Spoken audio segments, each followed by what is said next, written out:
আজ আমি আপনাদের সামনে একটা সুন্দর দৃশ্য তুলে ধরার জন্য হাজির হলাম।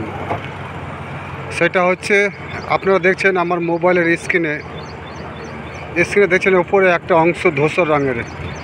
এটা হচ্ছে মাটি। এই ধূসর রঙের যে কালারটা দেখছেন এটা হচ্ছে একটা মাটি। এই অংশটায় মাটি আছে। মাটির এখানে লম্বাটা হবে 15 থেকে 20 ফুট। মাটির এই অংশটা 15 থেকে 20 ফুট। আর এই 15-20 ফুট নিচে দেখুন একটা কালো রঙের একটা অংশ দেখা যাচ্ছে।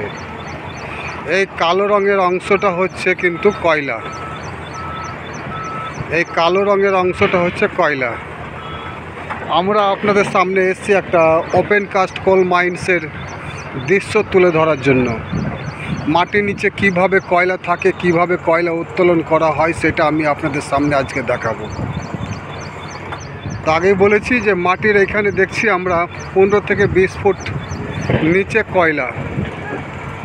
দেখুন কিভাবে প্রকৃতি সুন্দরভাবে মানুষের জন্য সম্পদ মাটির নিচে সাজিয়ে রেখেছে।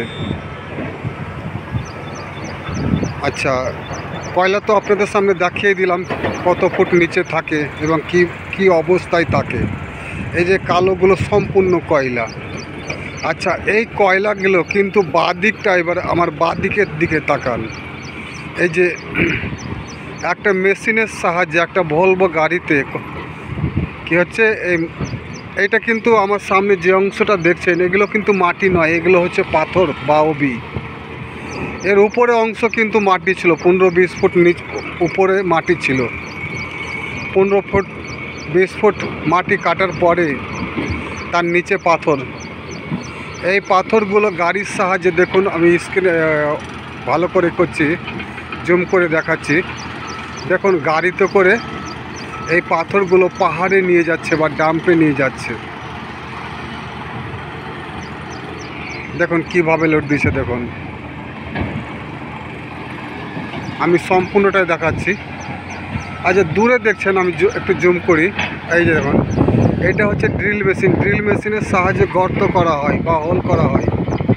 এই গর্ততে পরে বারুদ ভরে বা ডিনামাইট ভরে এটাকে ব্লাস্টিং করা হবে।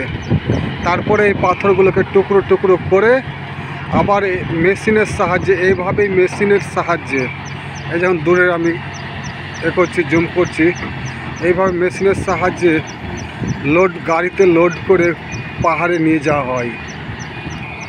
আচ্ছা, আমি এই কয়লা খনিটা, এটা হচ্ছে ওপেন কাস্ট কোল মাইন্স, যেটাকে বাংলাতে বলা হয় খোলামুখ কয়লা খনি।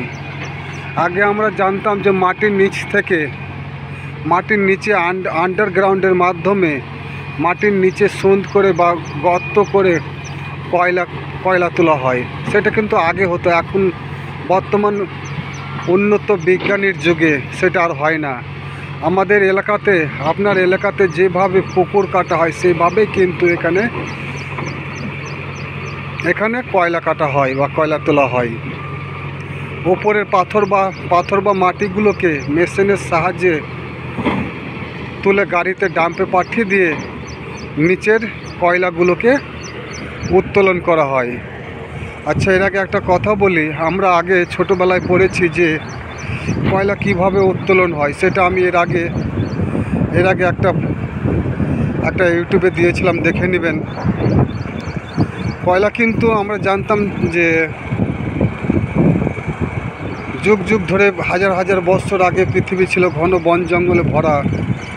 সেই ঘন জঙ্গল ভূমিকম্পের সাহায্যে উল্টে উপরের মাটি নিচে, নিচের মাটি উপরে, এইভাবে উল্টে উপরের অংশের গাছপালা নিচে দীর্ঘদিন চাপা থাকার পরে ওই গাছপালা লতাপাতা পচে কয়লাতে পরিবর্তন হয়েছে। এই অজুহাতটা কিন্তু সম্পূর্ণ রং। অ্যাকচুয়ালি কয়লা কিন্তু প্রকৃতির দান মানুষের জন্য। এটা একটা প্রকৃতির বিশাল দান। মাটির নিচে যেমন বিভিন্ন রঙের পাথর, বিভিন্ন কোয়ালিটির পাথর মাটির নিচে, যেমন কে বলবো আপনার, ম্যাঙ্গানিজ থাকে, অভ্র থাকে, আরও অন্যান্য লোহা থাকে। ঠিক কয়লাও ওই রকমই একটা সম্পদ যা ঈশ্বর মানুষের জন্য সৃষ্টি করেছেন।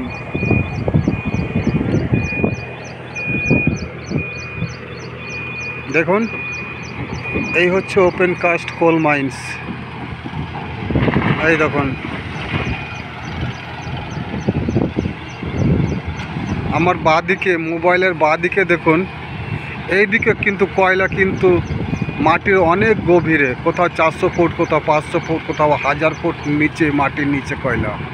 আর আমার ডান দিকে দেখুন, আর আমার ডান দিকে মাটির 15-20 ফুট মাটির নিচে কয়লা। হ্যাঁ, এখানে কিন্তু মাটির নিচে 15-20 ফুট মাটি মেশিনের সাহায্যে উঠিয়ে পরিষ্কার করা হয়েছে, তারপরে কয়লা বের হয়েছে।